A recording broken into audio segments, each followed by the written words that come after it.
Cathy. How are you? I'm good, We're thank good, you. thanks. Yeah. Good. Thank you for joining me today. You're both looking very well. Rob, you look like you've been on some Mediterranean holiday. Pretty much 8 weeks in. Cathy's clearly the one who's doing all the chores and Well, yeah. My life's on hold. yeah, Well, on hold in the garden on your deck chair. So yeah, it's great that you can join me today, and I really appreciate you agreeing to have a chat with me. I mean, obviously we've known each other for a long time. I just wondered if we can start off the conversation, Rob, with you perhaps just telling us a bit more about how long you've been diagnosed. Obviously you've got adrenomyeloneuropathy, AMN, and just kind of talk us a bit about through the diagnosis and kind of family history, that kind of thing. That would be really useful and really good. yeah, that's fine. I mean, I was getting symptoms, I would say, around the year 2000. Yeah. Not struggling so much, but with a bit of a limp. And I'd be scuffing my feet here and there and things like that. And then I was always tired. And then you just persist and think, well, maybe I am just a bit run down. Yeah. But when it went on and I went into 2002, at the same time, my brother had just been misdiagnosed. Well, I say misdiagnosed. He'd just been diagnosed with MS. Oh, had he? So the whole family were like accepting the fact that he's got MS and it would entail and things like that. So my symptoms seemed like mild to what someone with MS would get. Yeah. So I just plodded on, feeling more and more tired than I had done in the last 2 years. And then finally I gave in, went back to the GP. Yeah. I feel so tired. Doesn't matter if I have 12 hours sleep or 2 hours sleep. I'm still tired. So they arrange for all the blood tests. You go and have them. They come back, everything's normal. Yeah. Because they don't really know what they're looking for just because you said you're tired. Yeah. And apart from the tiredness and the scuffing of the feet, you just put the scuffing of the feet down to the fact that you're tired.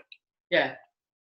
So then, of course, because my brother's been diagnosed with MS, he goes to see his neurologist for an MRI scan. No, you haven't got MS. And he asked the question, is there anybody in your family with Addison's disease? Which there was. We had a brother who had Addison's in the 60s, but obviously back then treatment was a long way off what it is now. Yeah. Fortunately, he passed away. But the moment he said, yes, we did have, he straight away knew what to look for in a blood test. So that was all arranged. It came back and basically you've got X-linked ALD, the form of which is adrenomyeloneuropathy. Yeah. Adult onset. Because he was, I think, about 44, something like that, 45. Yeah, so fairly late, even in AMN terms of getting symptoms. Yeah, because he was always athletic, played football. He was still playing football at 40. So for me, I think I was around 32 when my started to sort of not give me issues, but make me think there was something wrong. Yeah. Then, of course, because he'd been diagnosed, his neurologist said, we're going to need to screen all the males in your family. And that's when it came back. A nurse came out from the hospital, took my blood and sent it off. But I really knew before. Yeah. They came out to the house. with the diagnosis that my brother had just been given and the symptoms that I had, and looking at how he was, I knew that I had the same. And then it's a case of how long is it going to be before I'm at that age? Yeah, which must have been really, quite really difficult to kind of, you're worried for your brother, but you've also worried for yourself, aren't you? It's that really difficult balancing act, isn't it?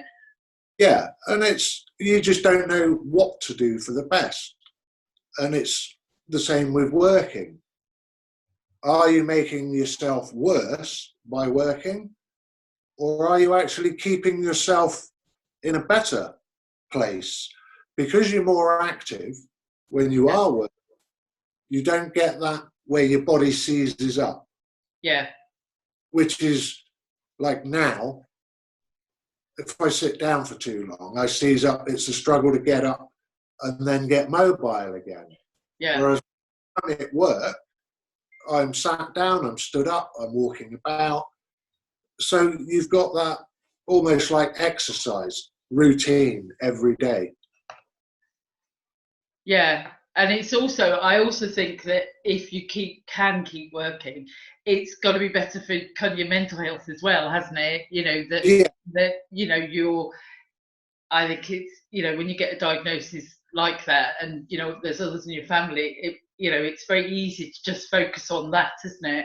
When actually, you've still got a lot of life to live and, that's Karen, it's like, it's not like getting a terminal diagnosis like a cancer patient would get, and the doctor says, well, to be honest, you're only going to have a couple of years at most. Yeah. You're not getting any time limit put on. So doing what you can to prolong the lifestyle you can lead is a blessing, whether that's exercise, working, doing whatever you can do,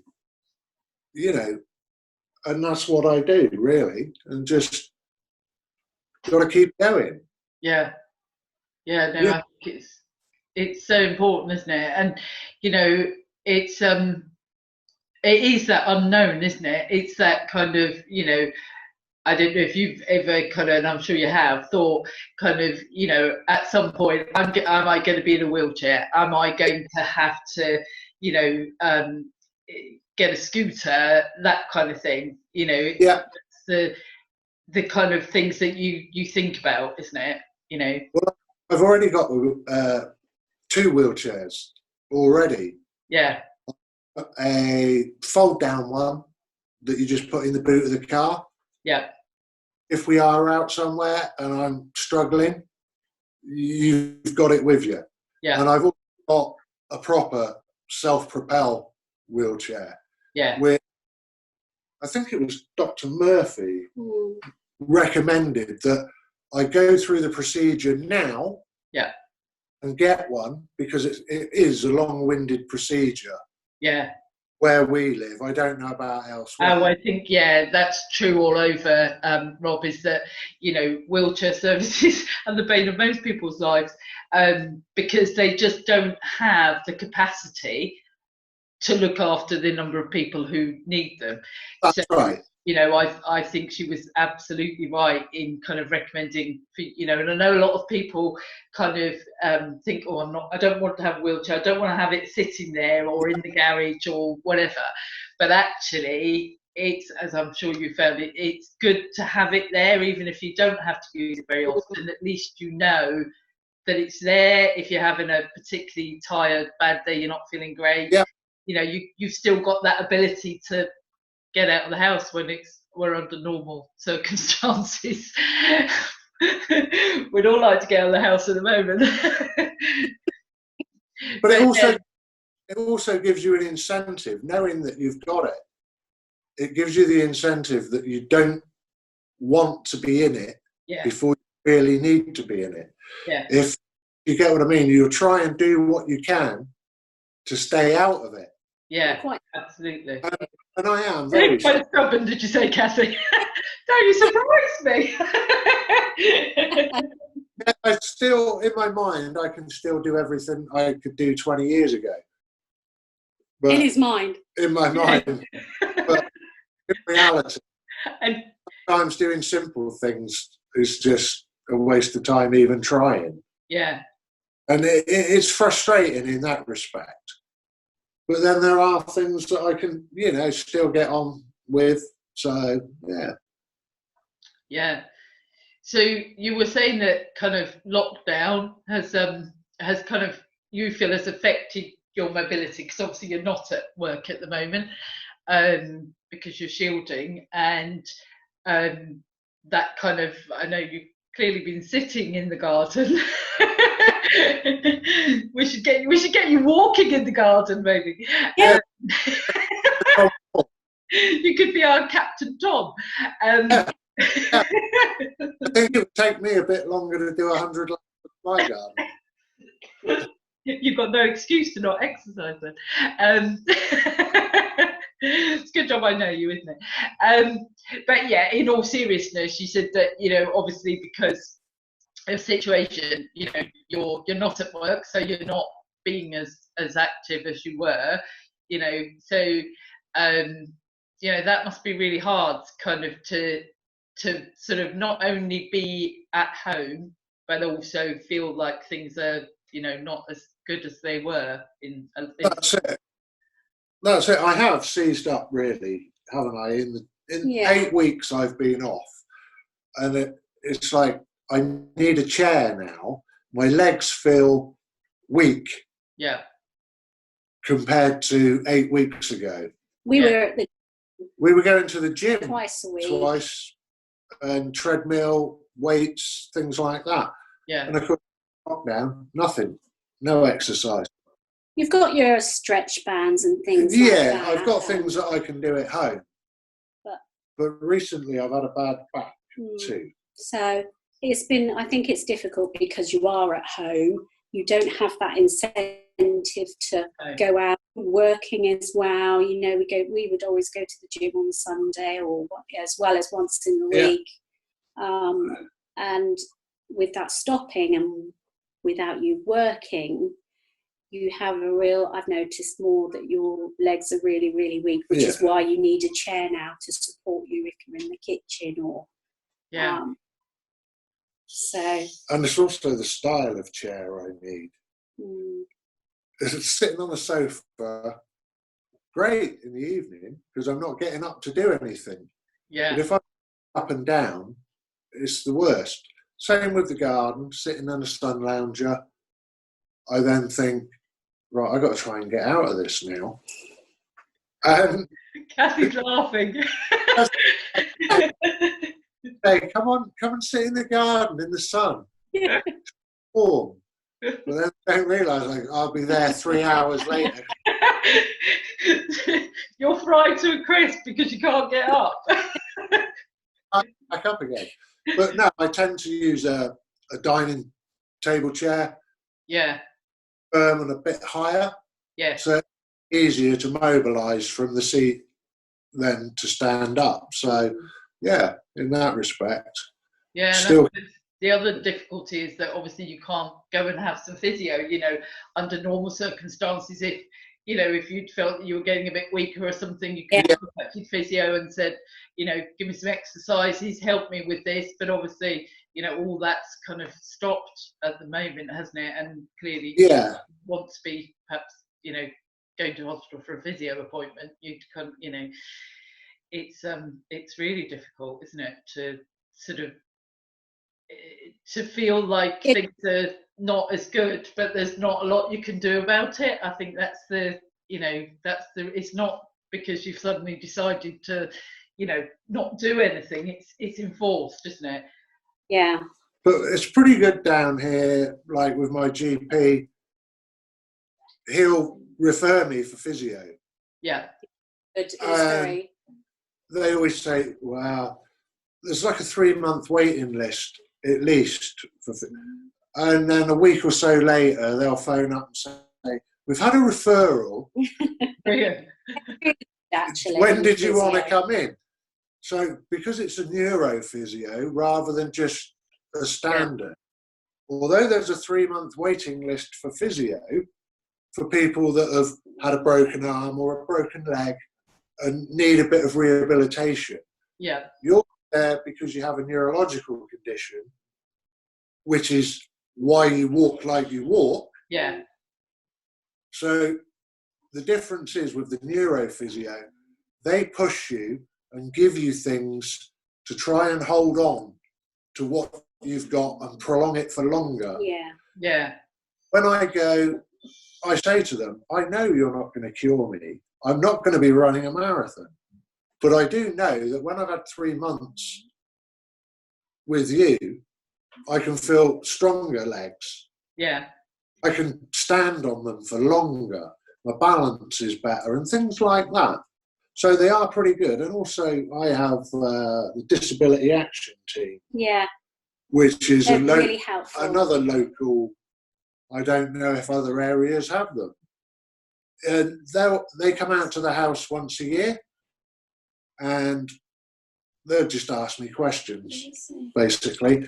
How you coping? Yeah. Is there anything you need? Do you need a handrail? Or things like this. So, of course, we moved last year. Of course, the house is a completely different layout from what. So, of course, I was like, oh, yeah, it'd be great to have some hand grab rails at the front and back door. Yeah. In a week, yeah, someone was out fitting them. Oh, that's brilliant.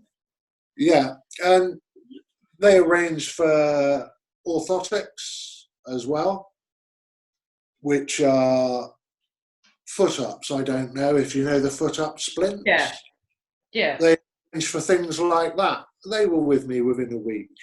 And she said, if you find that you're not getting on with them, or you feel that you're getting no lift and no benefit, let us know and we can get you booked in for some physio.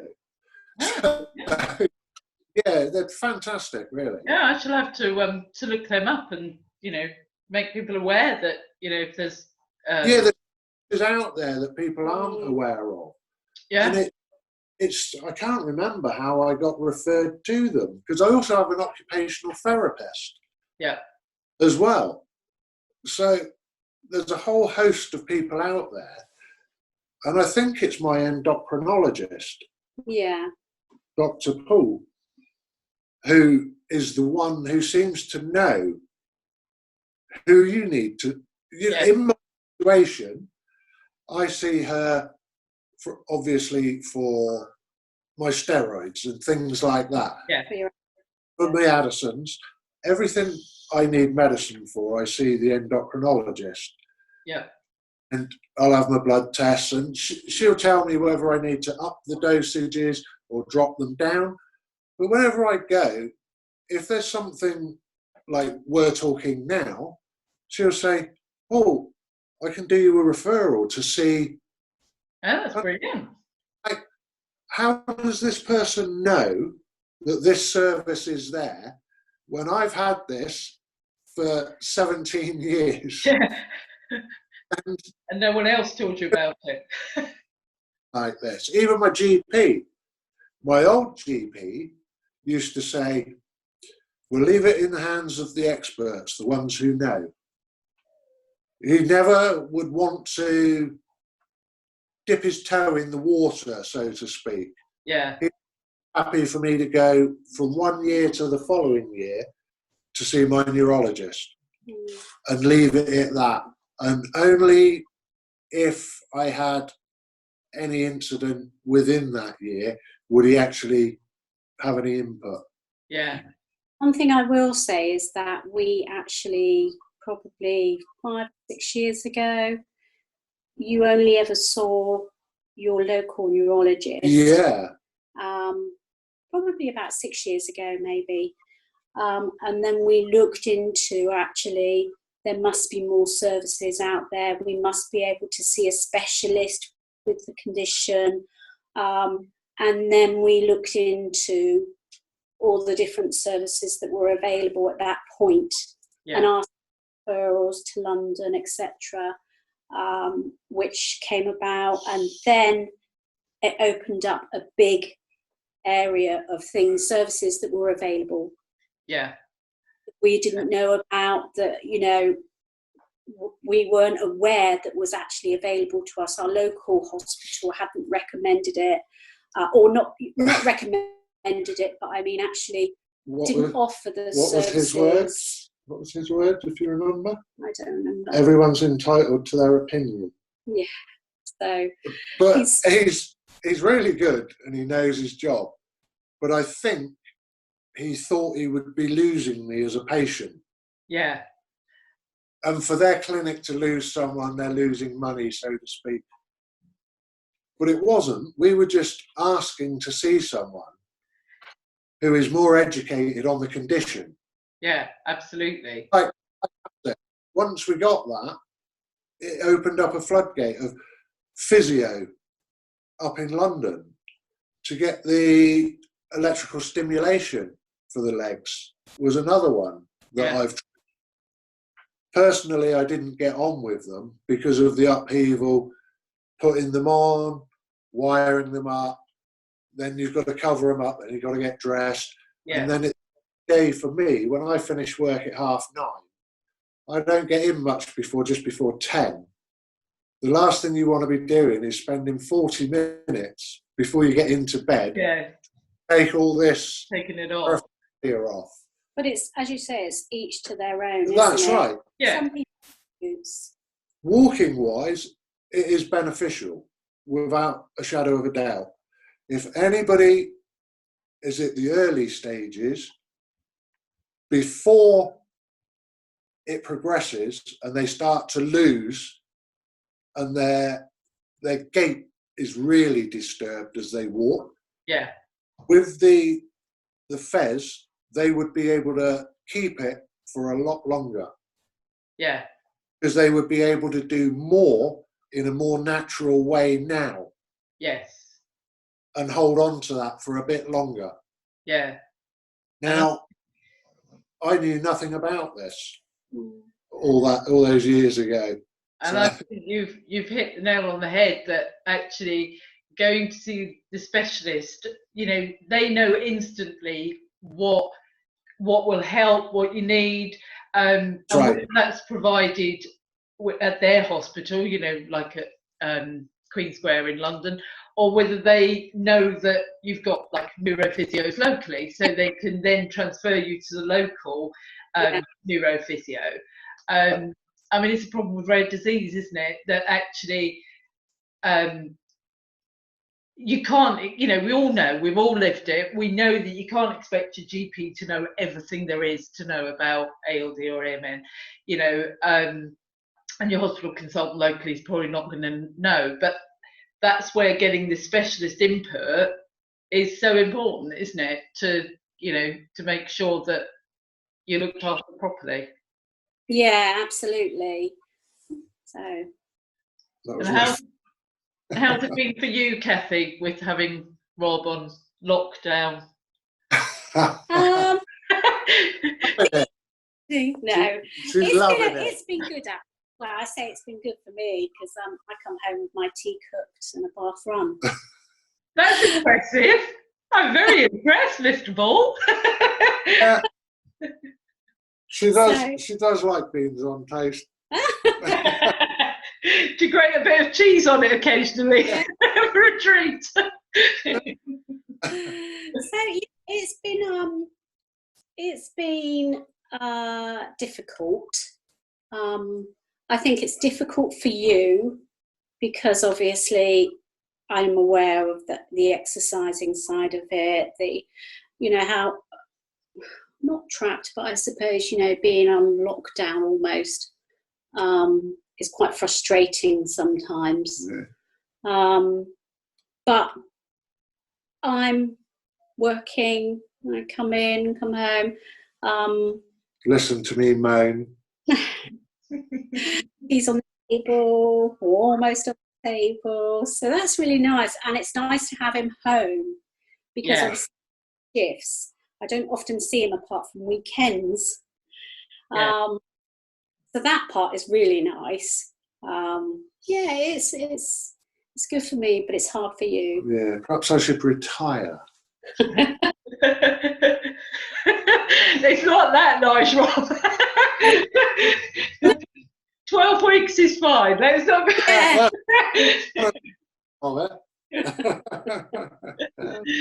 And of course, you two were supposed to be getting married.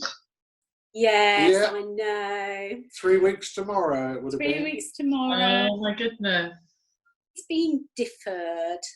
So we're hopefully getting married in November. But I'm not sure whether that's going to come about. But if it doesn't, we'll get married next year. Yeah, you've just got to kind of go with it, haven't you? But yeah, such a shame. Don't you laugh, Rob?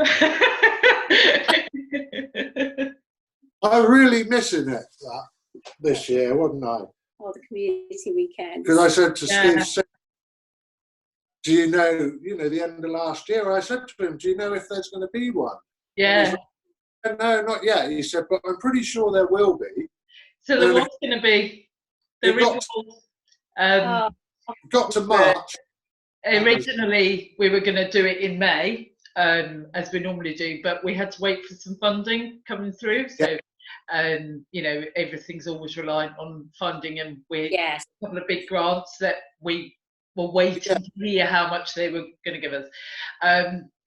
And so then we decided we'd do it kind of September, October time, because we've done one before September, October, and actually it was really nice. The weather was lovely, and so I was actually actively looking for where we were going to put it, looking for hotels with the right kind of number of conference rooms and disabled rooms and all the stuff that we need to do to begin with.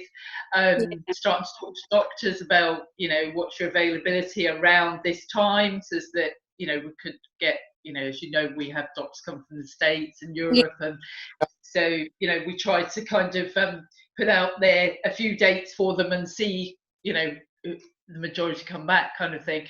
And then of course COVID hit, so we were very fortunate that we hadn't actually kind of booked anything, because much as you would hope that you wouldn't lose money or whatever, it's you would be tied. No, that's right. And our other thought, so we kind of thought, oh, we'll wait. So we were kind of waiting, and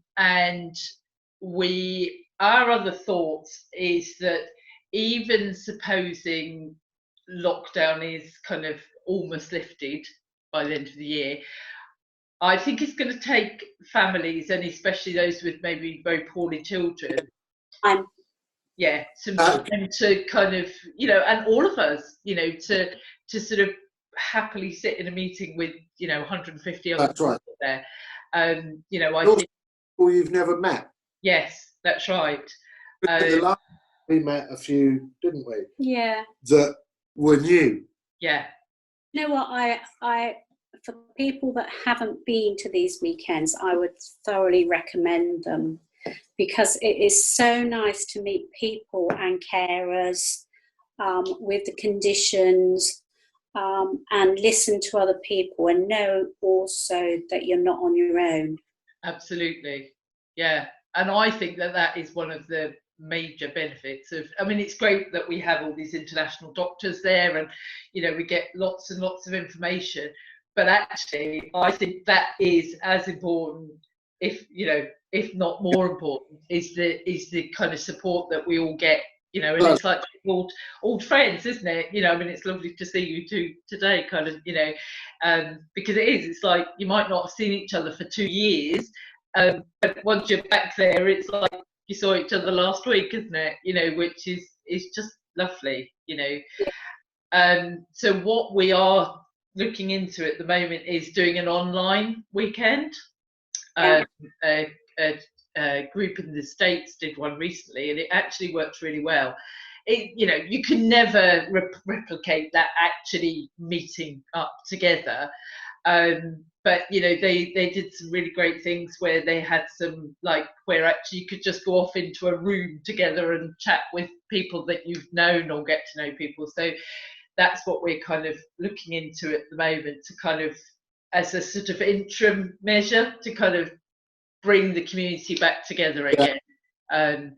you know, and then, you know, hopefully, you know, we absolutely want to do them again face to face, you know, because it's, you know, it's great. It's hard work, but it's great. You know, I love it. No, I love it. I absolutely love it. Keeping the doctors on time. That's my that's my favourite thing. Stop talking. And of course, my challenge of, you know, build something out of newspaper and straws. Yeah. I always like that one as well. Mine was brilliant. You came last. I know. Did you go last? We didn't. That was Sarah who judged you last. It wouldn't have been. Was. We wanted to that the prizes were fairly spread. Just give it to the best built one. And unlike the first year we did it, where you had to build a tower, and Glenn, my son, and Aidan, Sarah's son, were up on chairs tying their tower to the roof. But yeah, no, I mean, we have great fun. And it's such a shame that we're not, you know, we've got quite a number of new families who I think would really benefit from, you know, meeting up with people and, as you say, in the same boat, you know, and just seeing that people can still have a laugh, you know, because we do, don't we? You know, there's tears every weekend, and, you know, there's sadness and everything, but actually, you know, awful disease but great people, you know, we still manage to have some fun, don't we? And, you know, it's just such a shame that we've, you know, all of this has happened, because you know, it's definitely, you know, I love arranging it and being there, and kind of, you know, you have no idea what's gone wrong behind the scenes, you know, it's all fine. Oh, it is good fun, really good fun. So. But yeah, so hopefully if we do this online one, we will see you there. You better. But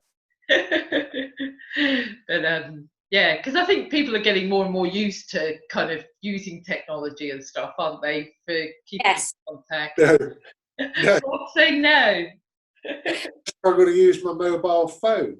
Yeah, but look, you've done it today, and it's perfect. That's Kath done that.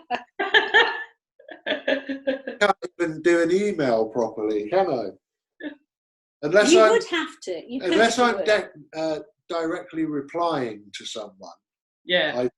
I don't know how to set it up. I don't know how to attach things and send on. No, all that goes out the window for me. You know, in this 12 weeks, you could learn to do that. I could learn to speak Spanish in 12 weeks. But you're not going to. I'd like to live in the sun. No, I don't think so. Oh, well, it's been so lovely to talk to you both. It's really, it's really lovely to see you both looking so well. And yeah, just you know, and thank you for sharing your story. I think it's helpful for people to, you know, others to know kind of that fairly long road to diagnosis, you know, and that's right. The kind of, you know, the bumps along the way, kind of, you know, and that sort of worry where, you know, obviously your brother was, you know, you suddenly lost one brother, and then kind of, you know, seeing your other brother being that bit ahead of you as well. It's kind of, you know, almost looking into your future, wasn't it? And, you know, it still is, and it still is. Yeah. And he's terrible, isn't he? He's given up, I would say. Yeah. But mentally, he still thinks he can do everything he used to do. Right. When he can't. Yeah. I don't think he accepts. He's not accepted it. So, whereas I think you accepted it and you got on with it, and you actually, I think, you know, if you think you look after yourself, the services are there. You have the drive to keep active as much as you can. Do as much as you can. Go away on holiday. Yeah. Go, you know, do all the things that normal people do. Yeah. But I think until you do accept the fact that you have got a condition that's progressive, you're always going to be in that place where you think you can do something, but you really can't do it. Yeah. And you can try. You can try to do it, but sometimes you're better off just saying, "Is there any?" I'm terrible for it. Sometimes picking things up off the floor or reaching for something. I won't say to Kath, "Could you just pass me that?" I try to do it, and then frustrated, and then of course Kath's like, "Why don't you just ask me?" But it's that still thinking you can do it. So yeah, and it must be difficult to kind of give up that, because it's a little bit of independence, isn't it? In a way, right. That actually, you want to be able to pick that up off the floor, or reach for something, kind of thing, which that can really affect you, can't it? Even if you're accepting, like you are, you're quite accepting of your limitations, you're kind of happy to have the wheelchairs there, that kind of thing. It's those little nagging bits, isn't it? It's the little niggly bits which are the ones that perhaps cause the most frustration. And for you, Cathy, because you're probably thinking, why didn't you just ask me to get that? It made it so much easier, but I don't. But it's just a myriad of kind of, still wanting to do what you can, but kind of accepting when you can't. That's right. It's but you get by, don't you? Still carry on regardless. No, well, I mean, you've always been amazing, in the fact that you still do shift work, and because with Addison's that's not easy either, is it? No, it's not, to be honest. Alone with your physical difficulties, having Addison's and doing shift work can be, really very difficult. Can try to sort of make sure that if you're working late, where normally people would be, they'd be sitting down, they coming down, where you're still working. So, and it's also timing your steroids as well. Rather than taking them like you would for a normal day, you'd be taking them at breakfast, lunch, and tea. I'm taking them mid-morning, late afternoon, early evening. Otherwise, you just wouldn't have the energy to. You just wouldn't be able to work so late into the evening, would you? And then, of course, you take them late, and it does affect you sometimes, doesn't it? Because obviously, it's prolonging the cortisol level. Later into the evening. So you come home, you want to go to bed, you'd like to go pretty much to sleep, but you can't. Because your levels are still a bit too high to actually allow you to go to sleep. But apart from that, it's still, just you get by. Carry on. Carry on. Well, I think you do amazingly well, both of you. Thank you. Well, thank you so much for that, and you're welcome. We will definitely catch up soon. Yeah, absolutely. Come down and see you and be on the beach. But only once I'm properly allowed to. I don't want to be told off. I don't either. I'm visiting them.